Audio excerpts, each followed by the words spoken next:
There's always going to be people that think that it's not good for Kurt Cobain's memory. Oh, dear God. So in 2002, some ghouls published a hardcover book of Curt Cobain's Juvenilia.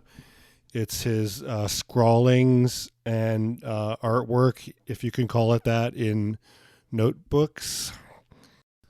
Published by The End of Music, LLC.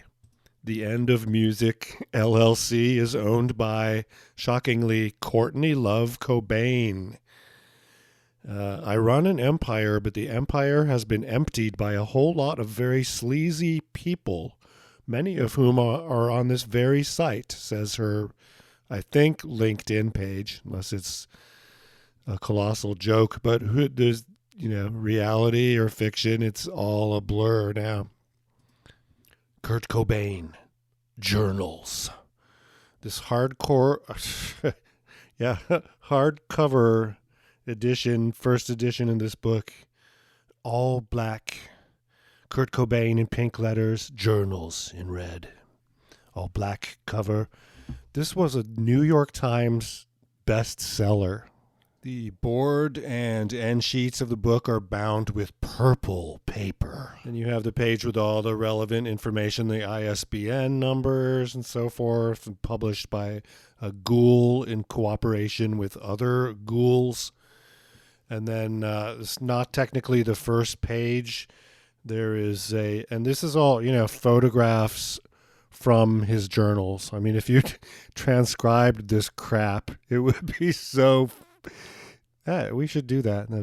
No. I'm never gonna mention Kurt Cobain again, because it would keep getting worse. The longer I live and longer he has been dead, was 30 some years. I like him less and less, and I respect his music and just everything about him less. Don't read my diary when I'm gone. Okay, I'm going to work now. When you wake up this morning, please read my diary. Look through my things and figure me out. Okay? And, by work, he means being in a band. Is there a record of him ever having a job? Like, I don't wish a shit job at Wendy's in Aberdeen, Washington on anyone, but I think he was convinced from a young age that he was going to be a rich and famous rock star, and that worked out great for a while. But like Mark Lanegan, who just passed away, we did a whole episode about him. Notorious Seattle Junkies, Mark Lanegan, that was Doomed Planet, episode 29. He's in really bad shape, age 57, I think. Like Mark Lanegan, because of his addiction, he never got to enjoy being a rock star. He was just miserable, only because it was such a brief period of time between addiction and then just everything falling apart, or in Kurt's case, addiction and death. We'll move on from this incredibly stupid book that really damages his legacy. After reading the very first page, there's no reason to go further. Dale, count how many times I use the word, quote, fuck, underlined. Dale's Crover, the guy from the Melvins, that's a great band. That's Kurt looked up to those guys, and they were his role models. And it's funny, they moved to LA right when grunge exploded, and they kind of missed out, except for having the indie rock of the 90s street cred, which that and $5 will get you a really bad cup of coffee. Hello, and Kurt's handwriting is all over the place, even within this one single spaced page. There's several different styles, caps, slanted in one part. Like, he's fucked up here. I mean, this is in the 80s. He's already fucked up. That's there, or he said this bipolar, manic depressive personality. Hello, it's me saying, quote, everything is basically raining, dull and okay, unquote. He draws a picture of a hand grasping a word here, and yeah, that's not bad. Like, that's an attempt to draw a hand, and the thumb is pretty good. Fuck, we were this close. Okay, arrow to hand with the thumb and forefinger showing like an inch or whatever. We were this close to coming down to see the Melvins play on the 29th, but as history repeats itself, Shelley, being the overbearing dominator of Chris, decided to not want to go at the last minute. And so gas money being split only 2 ways between Tracy and I would be too fucking expensive. Okay. That's his first girlfriend that we know of, and maybe second only girlfriend. So there's some gender fluidity, and Curt was in his life, and he was open-minded about all this stuff. You know, he probably really believed it, even though that was what the hipsters did at the time. We were ahead of other people. Are you coming to Seattle someday to play? All caps, you motherfuckers better still play Vile Vermilion Vacancy, which must be a song. Alchemy seems to be pretty sorry shape. Ever Rat Subcore. Dave Portnow. Dehumanizer. Jesus fucking Christ almighty. All caps, all one word. So, within the last couple of months, one demo has been pirated, recorded, and discussed between all the Seattle scene luminaries. So that's their album Bleach. And the dude, Jonathan Ponman, remember the guy who offed me when you were over the last day? Mr. Big Money Inheritance, right-hand man of Bruce Pavitt, and also Sub Pop Records, financial investor, got us a show at the Vogue on a Sub Pop Sunday. Big deal.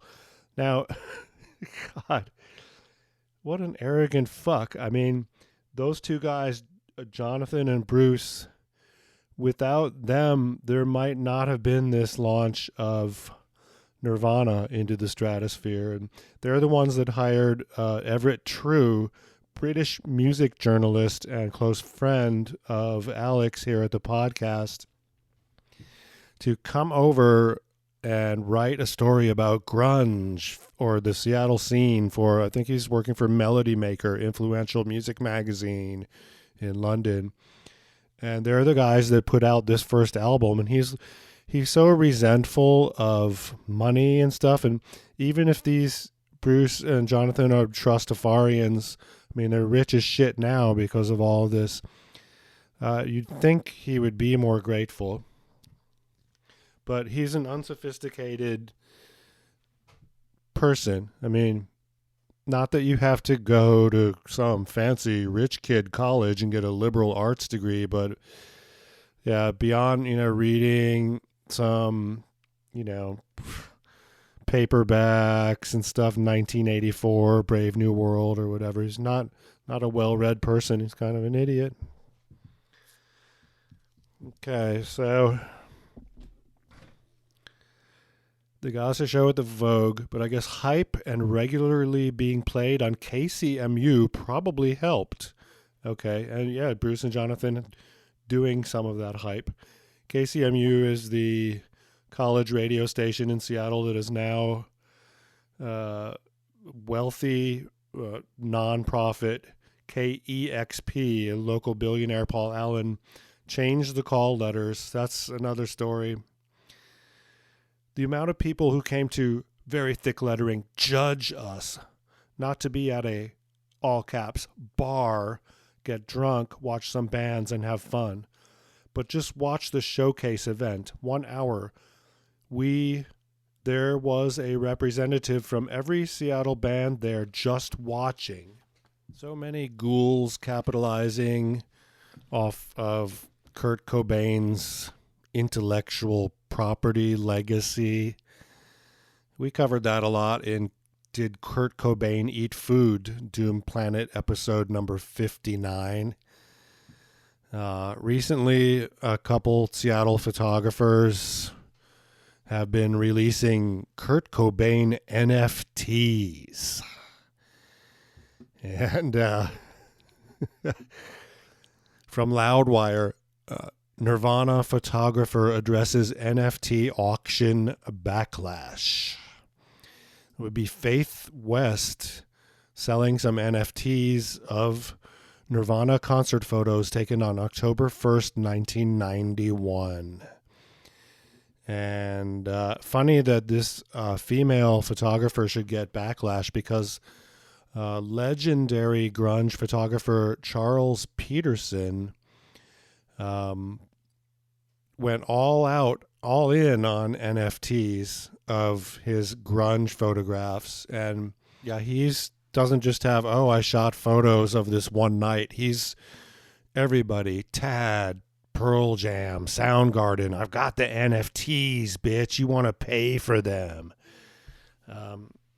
He's doing some of that in association with Phosphine, which is this NFT scam thing run by, I'm not even going to mention her name, but I've tolerated her for a long time. You can find out more in Doom Planet episode 31. Seattle Nazi artist Charles Kraft is dead. Yeah, so funny how Faith West was criticized for exploiting Nirvana with NFTs, and Charles Peterson, a straight white male, was not. January 24th, she tells Pop Legends with a Z, I'm the photographer.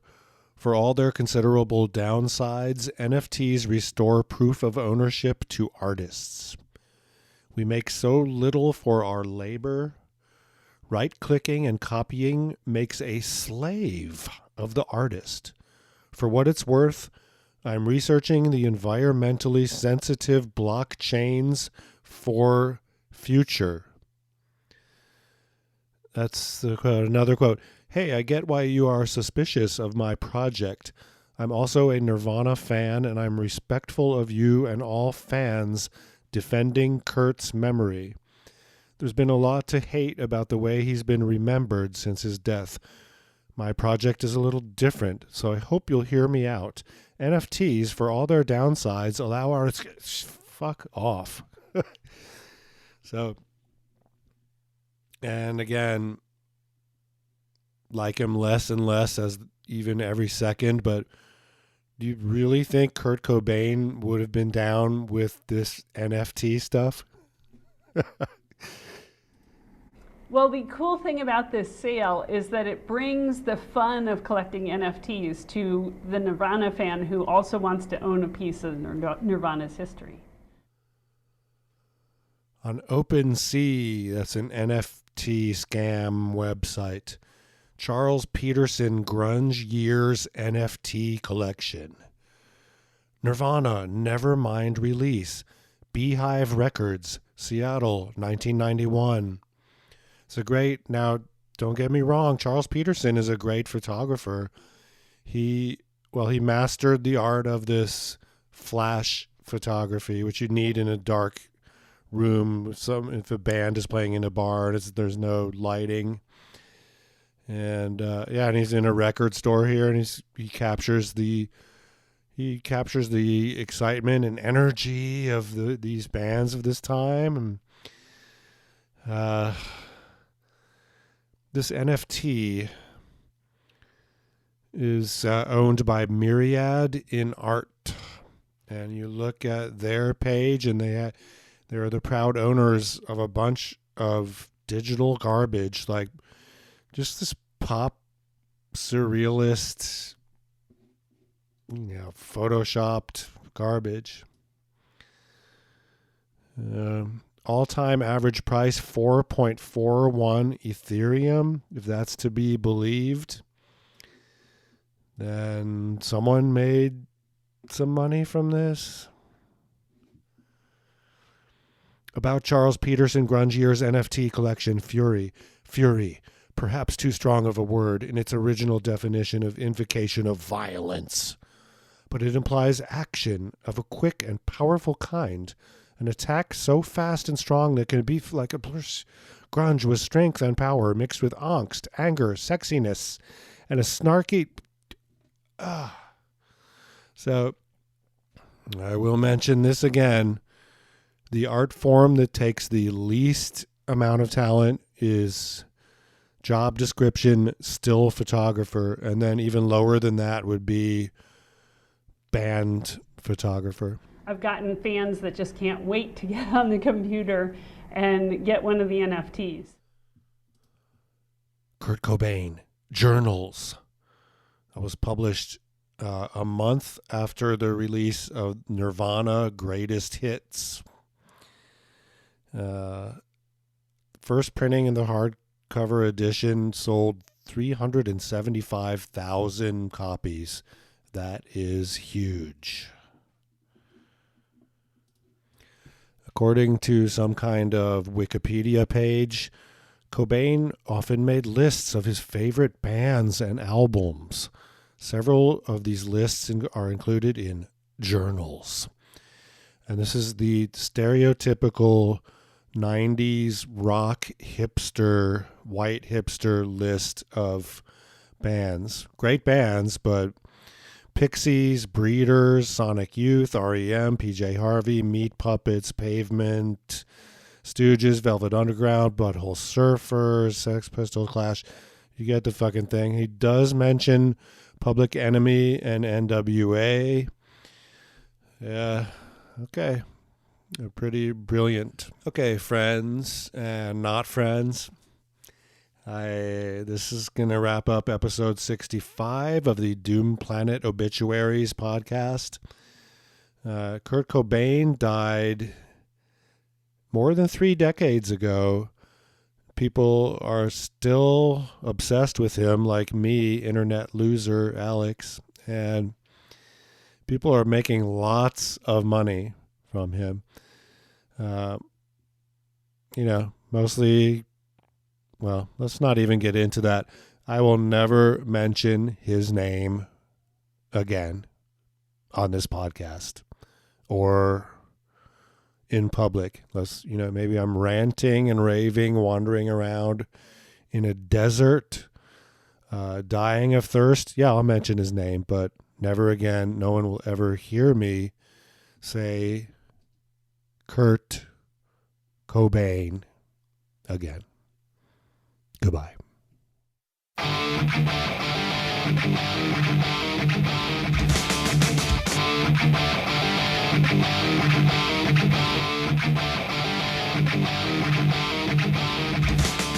Ever notice when you're making up some quick, you stir until it's rich and thick? You hate to take that first little sip, 'cause you know it'll be gone in a zip. It's so rich and thick and chocolate that you can't drink it slow. If it's quick, no dolio.